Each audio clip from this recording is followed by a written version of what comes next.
It's a beautiful day outside, and I'd like to welcome you all here as we're continuing our study of the book of Wilderness, otherwise known as the book of Numbers. And we are in chapter 17. We are going to try and move very rapidly along, and we're going to try and get to chapter 26 if it's possible. We're going to be ambitious today. There's some things we can kind of go over quicker than others. So anyway, chapter 17. Remember, we just got done talking about Korres Rebellion, and this was a rebellion in chapter 16 and 15, I believe, as we looked back at what was going on. Yeah, chapter 16, we have Korres Rebellion. And because of that rebellion, that was a rebellion that kind of came up in the tribe of Levi. There were some Levites that rebelled against Aaron, and they said, hey, you know what, we can do this too. And God said, no, you're going to die, and, the ground swallowed them up, and, that old chestnut, that not normal thing that happens when you rebel against God.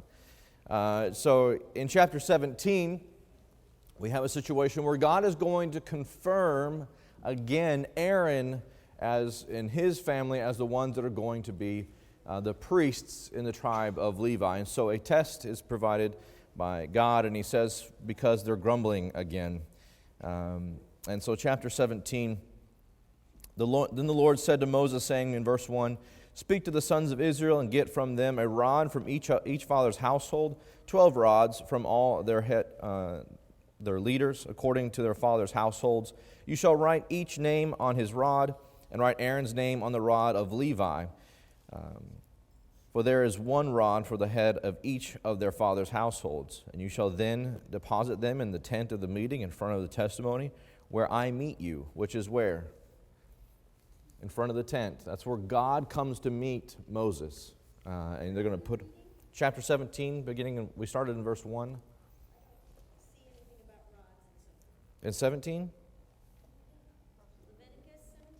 Numbers 17. That's my problem. Yeah, sorry. Yeah, they don't talk about rods so much in Leviticus. No problem. So Wilderness chapter 17, Numbers, we're at talking about the rods, and so they're depositing them in front of the tent, these 12 rods, one from each leader of the tribes. And then in verse 4, you shall then deposit them in the tent of the meeting in front of the testimony where I meet you. It will come about that the rod of the man whom I choose will sprout. Thus I will lessen from upon myself the grumblings of the sons of Israel who are grumbling against you. And so again, this need to provide something for them to say, oh yeah, well Aaron should be the one that's leading because God chose him. Okay, and so they do this, and in verse 8, it says, now the next day Moses went into the tent of the testimony, and behold, the rod of Aaron for the house of Levi had sprouted forth buds and produced blossoms, and it bore ripe almonds. So this was more, okay, I don't know if you've ever taken a green rod or a green branch of something and put it in water and it begins to start to get little buds on it. Have you done that? Seen that happen before? So this is way beyond that even being the possibility of what happened, okay? So not only do we have, is it budding, is it flooring, has flowers, but it's also producing almonds. So apparently it was part of an almond tree.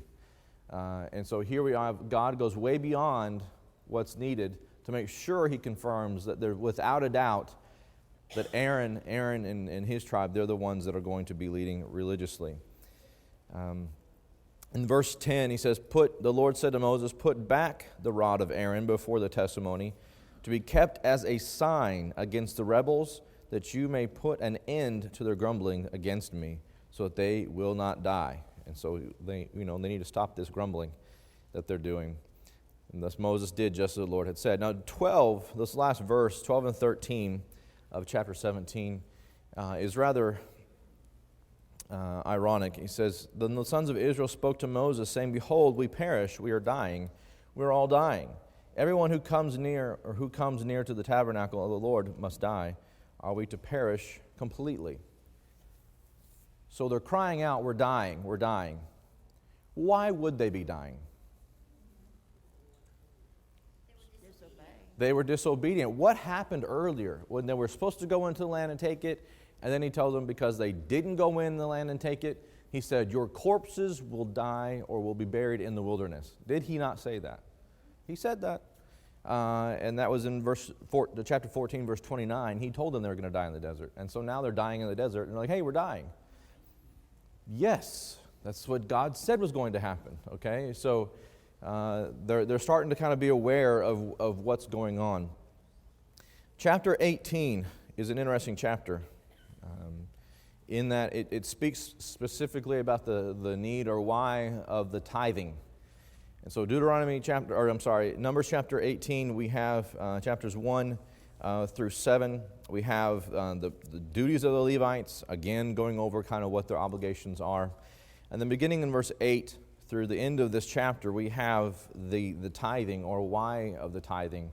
And that the tithing and the sacrifices and things that are brought to the tabernacle. And when we think of a sacrifice, we're thinking of, okay, a burnt sacrifice. They take a lamb or whatever, and they kill it, and they put the whole thing on the fire and burn it. How many of you, is that what we're thinking? You know, when I was a child, that was my thinking, that they burned a whole goat, you know, or whatever, on this big brazen altar. That is not necessarily what happens with these sacrifices. A portion of the animal may be burned or sacrificed, and the rest goes for the use of the Levites. And so we have here in verse 8, then the Lord spoke to Moses or to Aaron, now behold, I myself have given you a charge of my offerings, even all the holy gifts of the sons of Israel. I have given them to you as a portion, and your sons as a perpetual allotment. Now we'll see when we go into the land of Canaan that the Levites don't have any territory. They have some cities, but they don't have any land to cultivate, to produce, or anything like that. Because the sacrifices that the nation brings to sacrifice to the Levites, that's their allotment. And so when you talk about all the flour and the oil and the wave offerings and the tithing of all the 10th part of the nation, all of that goes to the tribe of Levi. Now we'll see that certain sacrifices were only to be eaten by the priest at a certain time.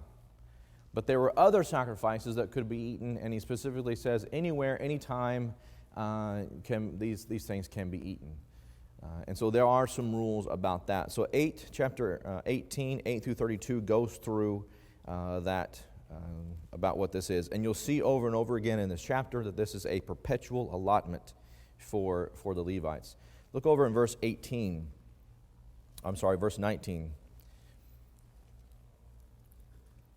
And again, you'll see in here this concept of the soothing aroma that we've mentioned before. But in verse 19, all the offerings of the holy gifts which the sons of Israel offer to the Lord, I have given to you and to your sons, your daughters with you as a perpetual allotment. It is an everlasting covenant of salt before the Lord to you and your descendants with you. Then the Lord said to Aaron, you shall have no inheritance in their land, nor own any portion among them. I am your portion and your inheritance among the sons of Israel. So he's teaching his priests to be dependent upon him. He says, you are mine. The Levites, if you remember, were given over to God and holy use for God. And he said, I will be your inheritance. I will be the one that takes care of you.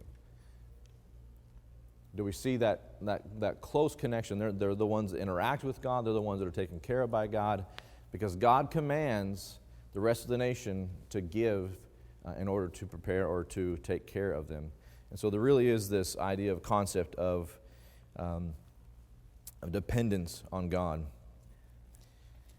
Down in verse 26, it says, moreover, you shall speak to the Levites and say to them, when you take from the sons of Israel the tithe which I have given you from them of your inheritance, then you shall present an offering from it to the Lord, a tithe of the tithe. So the Levites themselves, remember we talked about there's a difference between the sons of Aaron who are Levites, and then the tribe of Levi. So the tribe of Levi was to give a tenth of what they received from the tithe, a tithe of the tithe, to the sons or the descendants of Aaron, to provide for those who were taking care of the work in the temple. And so a tithe of the tithe was to be given.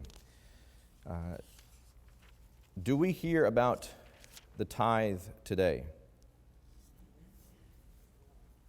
Have you heard of the tithe? A lot of people still use the tithe. Leviticus chapter 6, 14 through 16. Also Leviticus 7, that whole chapter 1 through 38. Talk about this same concept, about the tithe and what it's for. If you want to write that in your margin there. Leviticus chapter 6, verse 14 through 16. And Leviticus 7, 1 through 38. Look over in Matthew chapter 23. Matthew chapter 23, verse 23.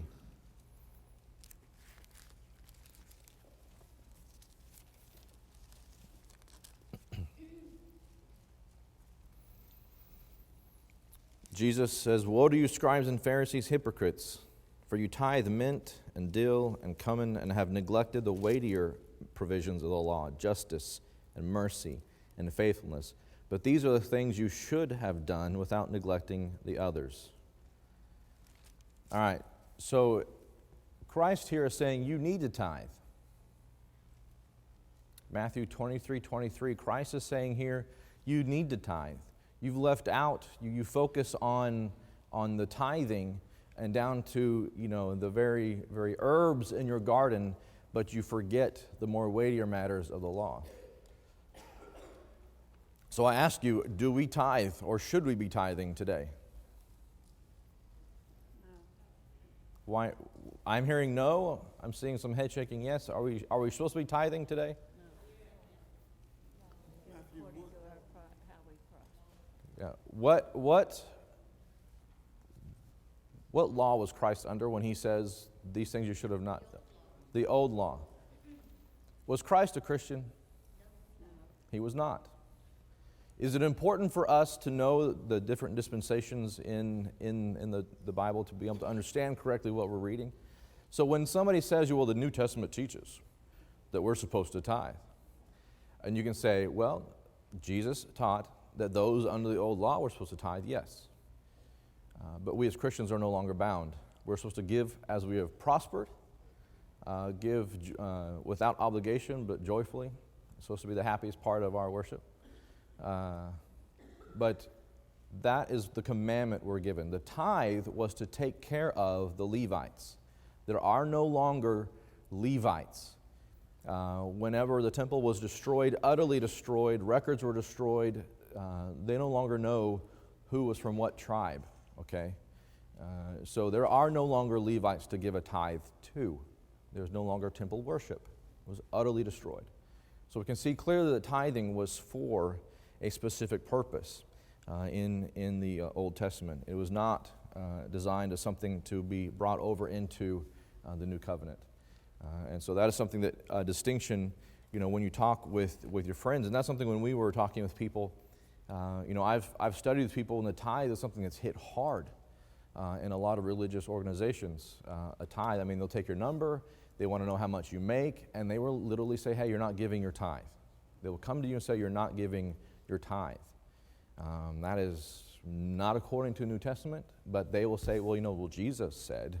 And so people who don't understand the difference between the old and the new will say, oh, that makes sense, and then they feel this obligation to give a tithe when it is not commanded under this new covenant that we have been given.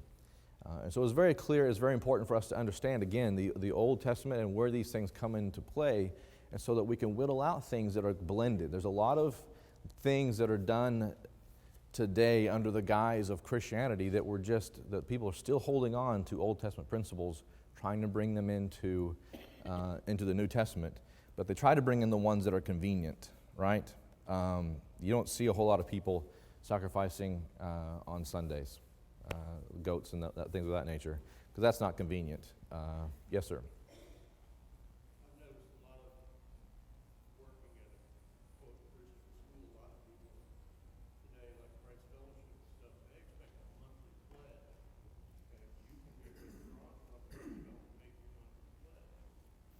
So you're saying that, did everybody hear that? So there are other groups that require a monthly pledge, and they will withdraw a fellowship, or you will not be in good standing. Typically what they say is you're not in good standing.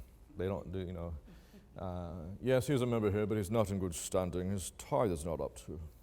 And so that becomes the terminology, because withdrawing fellowship is they don't use that terminology necessarily. So again, chapter 18 is very important for us to understand, again, this concept of how God is taking care of those who work for Him. And I think we can draw that analogy also out for us. God takes care of us. He'll take care of those, His royal priesthood. Chapter 19, you have the ordinance of the red heifer. The red heifer, not the red herring. And so this is something that was used for a cleansing element, the ashes of the red heifer. And chapter 19, verses 1 through 10 tells us how that was prepared and how it was burned with specific woods. And then the ashes were collected. Hebrews chapter 9, verses 13 and 14 talk about, being cleansed by the blood of bulls and goats. Hebrews chapter 9, verses 13 through 14, how we cannot be cleansed by those any longer. But in chapter 19, verse 9, it says, "Now a man who is clean shall gather up the ashes of the heifer and deposit them outside the camp in a clean place, and the congregation of the sons of Israel shall keep it as water to remove impurity. It is purification from sin." And so a red heifer was the ashes were mixed with water and used for purification. And so 11 through 22 talks about how to use these ashes in connection with the dead and cleansing from those that are dead. And so again, as we mentioned earlier in the beginning of this book, the book of Numbers or book of Wilderness is written in various forms. You'll be reading along in the book of Numbers, and all of a sudden you feel like you're reading Leviticus again. Okay, there's that kind of terminology or writing in this book, and then we'll start going back into narrative. In chapter 20, we go more into narrative at this point. And in chapter 20, we have the death of Miriam in verse 1. "And the sons of Israel, the whole congregation, came to the wilderness of Sin in the first month, and the people stayed at Kadesh. Now Miriam died there and was buried there. And then the people began to grumble for water again." I can relate to why Moses said, "You know what, take me out of this equation. I'm tired of these grumbling people." It's like every turn in the book of Numbers are grumbling.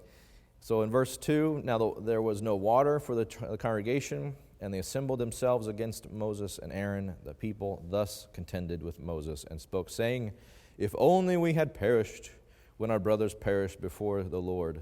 They are so dramatic, these people. I just, don't understand. Why have you brought the Lord's assembly into this wilderness for us and for our beasts to die here? Okay, this is that concept over and over again. If only we had died in Egypt, and you bring us out here to this wretched place. Now, it is a desert. We'll give them that, okay? We'll give them that. Also, it is hot in that region of the globe. If climate is the same as it is today, it was a hot place, okay? That many people walking around, dusty. It could be miserable. I'll give them that.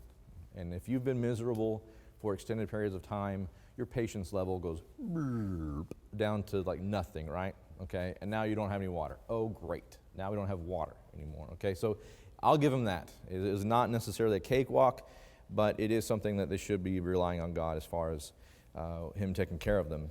And so we again are given instruction, and the Lord spoke to Moses, saying, and this we had the water of Meribah. We were at a similar situation in Exodus. If you want to write in here, Exodus 17, 1 through 7. We were in a very similar situation in Exodus 17, 1 through 7. God gives Moses instruction here. He says, "Take the rod, you and your brother Aaron, assemble the congregation, and speak to the rock before the Lord, before their eyes, that it may yield its water. You shall thus bring forth water for them of the rock, and let the congregation and their beasts drink." So what did Moses do? Verse 11, "Then Moses lifted up his hand and struck the rock. twice with his rod, and water came forth abundantly in the congregation and their beasts. Now Moses was rather, upset with them. And earlier in verse 10 he says, listen now, you rebels, shall we bring forth water for you out of this rock? Who was bringing forth water? When he said we, do you think he was talking about God? When God afterwards talks to him about it, God is saying, no, you weren't. So he and Aaron, we brought forth. But the Lord said to Moses and Aaron, because you have not believed me to treat me as holy in the sight of the sons of Israel, therefore you shall not bring this assembly into the land which I have given them. So here's that moment when now Moses will not be entering into that land that was promised, nor Aaron. This is that moment. As I think about Aaron in this situation, Aaron hasn't never been really, the guy, right? He's been like sidekick, guy. And now there was a certain responsibility that God placed upon him. He could have said something. He was just sort of like the yes man when Miriam was rebelling. Remember that? He played the fool whenever he's like, well, we just threw the gold into the fire and this calf just popped out. I didn't really make it. And so, he's always been just one step back from the spotlight. But does that alleviate him from responsibility of what he should have done or how he should have acted? God said, no, you're just as guilty. Yes, sir.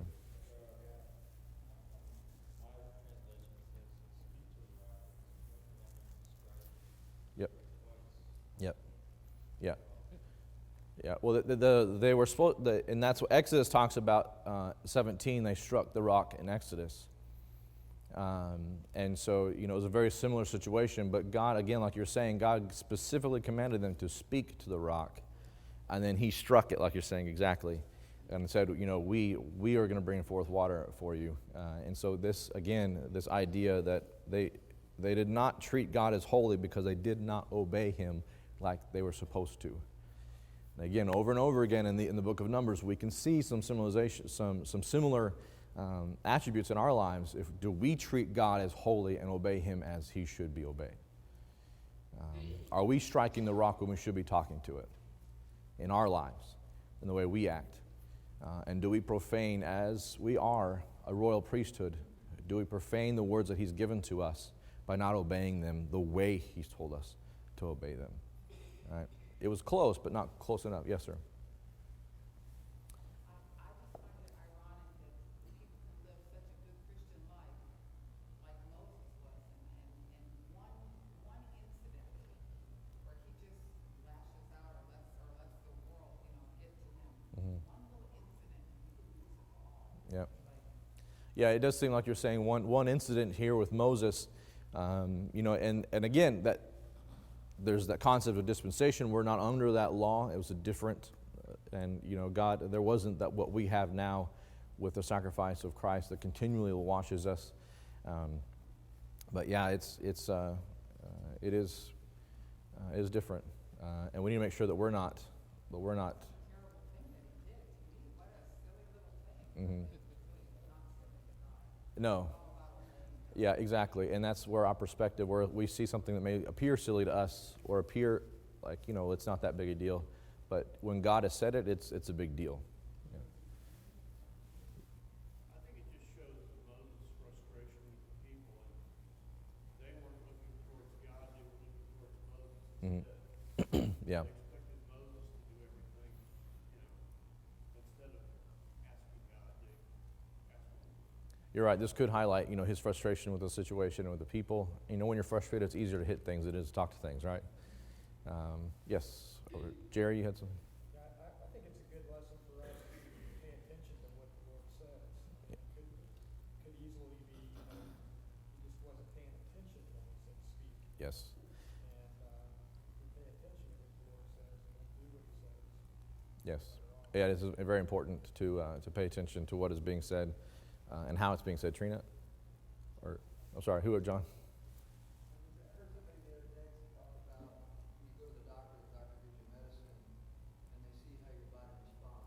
Mm-hmm. or they see how your body reacts. Mm-hmm. The difference between react and respond. Oh, yes. Mm-hmm. In my walk, I'm a whole lot better off when I respond as opposed to reacting. Yes. Sometimes the Israelites, they reacted. What are you going to do? We're going to have any water. Mm-hmm. Are you kidding me? Yep. As opposed to, hey, how do we fix this situation? Yes. That's very good. Two different words, react and respond. Did y'all hear that? As far as Moses should have responded to the situation, but he reacted. And the people were reacting instead of responding, or being, and again, we're humans, and humans forget. And when we get to where we're emotional and our logic, the Spock side of us gets kind of put on a shelf. And, we get to this idea where we react when I need, and our inner child comes out, as Mr. Floyd would say. And so we are quicker to react in that scenario than we are to respond logically to what we should be doing and what should be happening. Yes?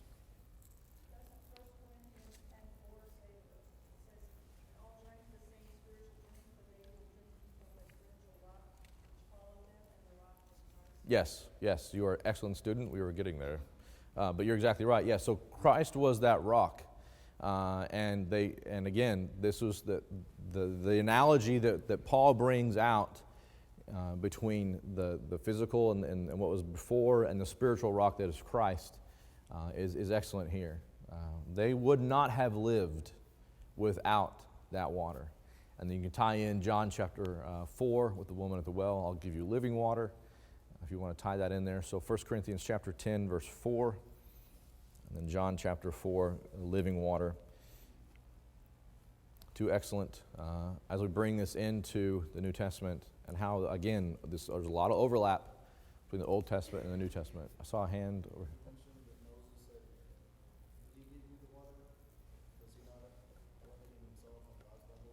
It could have been. Either way, it should have been God, right?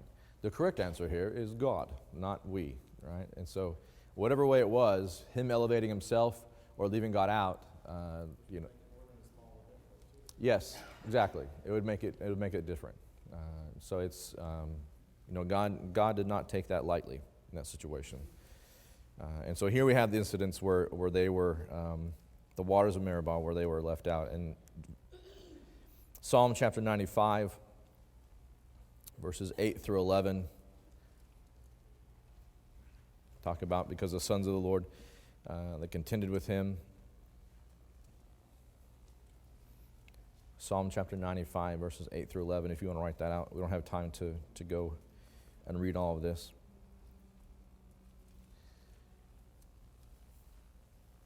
Now, beginning of verse 14, we have a situation with, from Kadesh, that area in the Kadesh, Moses then sent messengers to the king of Edom, "Thus your brother Israel has said." And they asked to be allowed to just go through Edom. All right, he said, we're just going to walk through your land. We're not even going to go off the path. We're going to stay on the path just like they ask you to do in the national forests. And we're not even going to have our animals eat anything from you. We're not even going to drink any water. We're just going to walk through your land because we don't want to go all the way around it. Now, why would he say your brother Israel asked this of you? Genesis chapter 36, 1 through 43 highlights very clearly that the Edomites are the descendants of Esau. Genesis chapter 36, 1 through 43, that whole chapter talks about the lineage of Esau and the descendants and how those who descended from Esau are the Edomites. And so they are of kindred families. And so when he says, your brother Israel asks, hey, can we walk through your land? The Edomites say, no, you can't. You can't. Just like brothers feud. No, you can't. You can't play with my football. So they have to walk all the way around this land, which is quite a trek. And so they have to go around. And now everybody's afraid of this group, okay? So put it in the context. Here's the people who destroyed Egypt, walked out, and the Egyptians paid them to leave. You remember when they got all this gold and everything from them, they paid them to leave, okay? It wasn't done in secret. All right, everybody knew what was going on, and now they're out in the desert wandering around, and now they asked to come through. Hey, we're just going to walk through your land. No, you're not going to walk through my land. because they're thinking you're going to try and take us over like you did in Egypt. Everybody's freaking out about this group of people, this dispossessed people that are kind of out there. There are a lot of them. They know how God's working with them, and so they're not anything that anybody really wants to mess with, all right? Everybody's keeping their distance from this group. And so in this situation, they say, no, you can't go through. Now, the end of this chapter, we have the death of Aaron. Verse 23, and the Lord spoke to Moses and Aaron at Mount Hor by the border of the land of Edom, saying, Aaron will be gathered to his people. It's the same kind of terminology that was used of Abraham in Genesis chapter 25, verse 8. And so they go up on the mount, and his son, and they change robes as if it's passing of the mantle down to the son, Eleazar. And so there's this passing of the mantle between the two, a ceremonial way of saying, and now you are now the high priest, and they go down off the mountain, and Aaron doesn't come down off the mountain. Okay, and so this is, they wept and mourned for Israel, or for Aaron 30 days. Now this happened, according to Numbers chapter 33, verses 32 to 39, this happened in the 5th month of the 40th year. Okay, so at some point, about chapter 20, we skipped ahead, okay? So we have some years in here that are not recorded, all the events.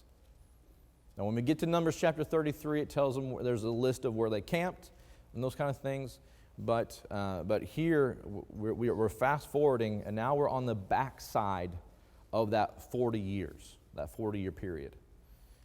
Okay, so now we're much more close to the time where we'll be going into the land of Canaan in the time of Joshua. Now in chapter 21, we have Arad is conquered, and so this is the Canaanite king. When the Canaanite king of Arad, who lived in the Negev, heard that Israel was coming by the way of Athrim, then he fought against Israel and took some of the captive. So Israel made a vow that the Lord said, if you will indeed deliver this people into my hand, then I will utterly destroy their cities. And the Lord heard the voice of Israel and delivered up the Canaanites, and then they utterly destroyed them. Thus the name of the place is called Hormorah, which is devoted to destruction. And so, again, the situation where people try to attack them, they're seen as this wandering band, again, dangerous group. And so this will not be the only time that happens. So they're either getting attacked or they're being avoided. And so the people that attacked them were destroyed, which again lends to the lore or to the idea that you don't mess with this people that are wandering around out in the desert. You don't mess with them. And so this is what happens. Now, chapter 21, we have the bronze serpent situation. In verse 5, the people spoke against God and Moses, why have you brought us up out of Egypt to die in the wilderness? For there is no food and water, and we loathe this miserable food. The same kind of thing was said in Exodus 14, 11 and 12 by the Red Sea, when they saw the chariots coming, why have you brought us out of Egypt to die? And now they're saying we loathe this miserable food. We've been eating it for 40 years. We don't like it.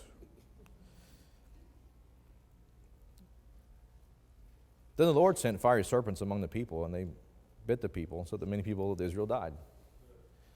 They're not learning. Okay?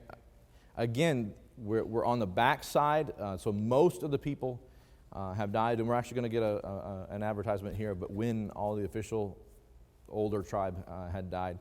But they're not learning, and we'll see some nuances later on that they start to begin to get the concept.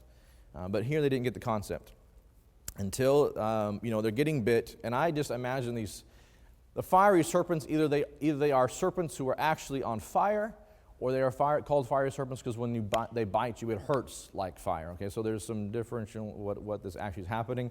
Either way, it's not good. Okay, and either way, you're dying from it. Okay, and they begin to cry out. So I imagine, in my head, again, flannel graph, you have all these people running around getting bit by serpents. They're like, oh, we're sorry. And so they say, we have sinned because we have spoken against the Lord, and you intercede with the Lord, and he may remove the serpents from us. And so now they're starting to get what happens. They know that when they grumble against God, something happens, and they know that when something bad happens like this, they need to repent and ask Moses to intercede. So they're learning that. They haven't quite learned enough to know that you need to stop grumbling. Okay, there's that they need to start learning. But they at least know that when they grumble, they need to repent and go to Moses and say, hey, can you kind of do something about this, because we're dying here. You're killing us smalls. Okay, so here's a situation that arises. And this is a rather interesting concept here also about the bronze serpent. Moses interceded for the people. Again, this between Moses is a great example of how Christ has interceded for us. In verse 8, then the Lord said to Moses, make a fiery serpent and and set it on a standard, and it shall come about that everyone who is bitten, when he looks at it, he will live. And Moses made a bronze serpent and set it on a standard, and it came about that if a serpent bit any man, when he looked at the bronze serpent, he lived. 2 Kings chapter 8, verse 4 says that Hezekiah finally destroyed this image. Hezekiah. We're talking hundreds of years later. Hundreds of years later, Hezekiah, in 2 Kings chapter 18, verse 4, finally destroyed this bronze serpent. And so it was something that was kept and at some point became something that was worshipped. In John chapter 3, verses 14 to 15, it's talked about how Christ should be lifted up as this serpent was lifted up. So Christ is an analogy here also. As the serpent was lifted up, who believed unto life, so Christ must be lifted up. And so the Son of Man must be lifted up, as is mentioned there in John chapter 3, verses 14 and 15. So again, analogy there with Christ. In verses 10 through 20, we travel from this mountain to Pisgah, and as a place where they overlooked this wilderness.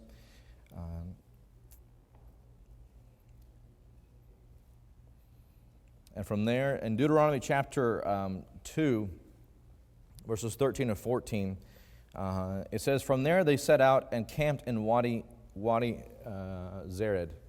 Does anybody know what a wadi is? What is a wadi?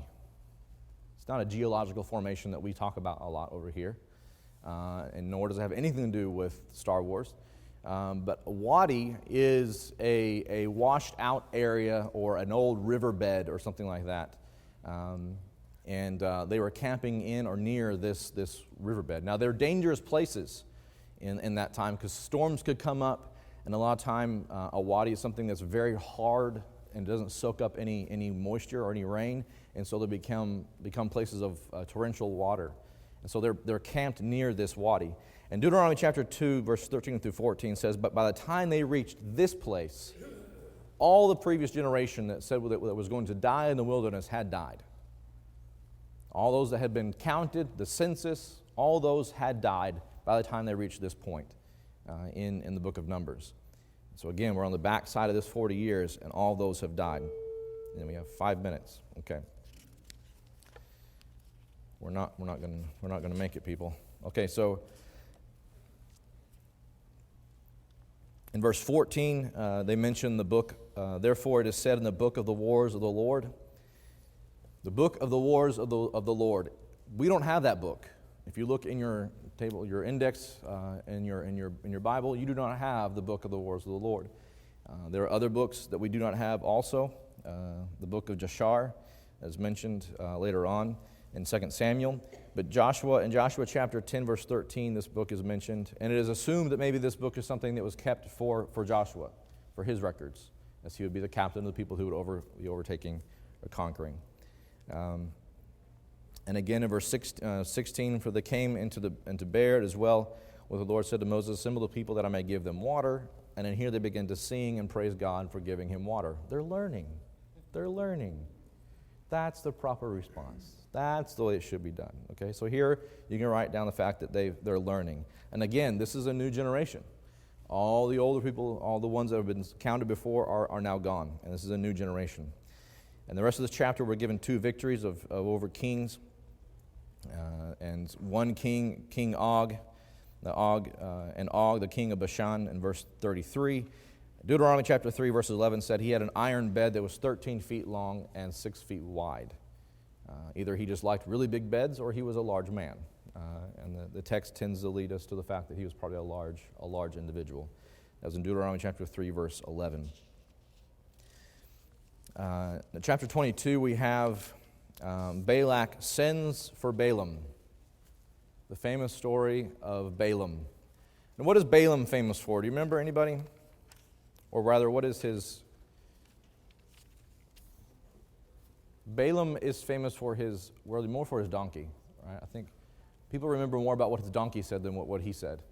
So we're going to begin talking about Balaam. And we're not going to be able to get through this and do due diligence to this in 3 seconds. So, because basically 22 through the end of through 24 talks about this interaction with Balaam, and it's important for us to see this then next week we'll finish up and get to the end of chapter 25. In chapter 26, a new census will be taken, and we'll talk about that next week.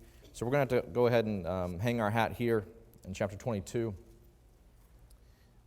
I was ambitious, and we did not get quite as far as I had hoped. Any questions or comments before we close? Yes, sir.